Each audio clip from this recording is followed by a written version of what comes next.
गजेशानाय भालचन्द्राय श्रीगणेश प्रणतोऽस्मि विनायकहस्तिमुखम्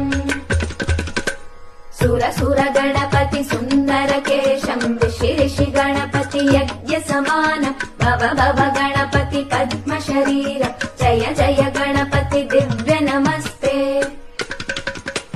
गजमुखवक्त्रम् गिरिजापुत्रम् गणगुणमित्रम् गणपतिमिषप्रियम् गणपतिमिष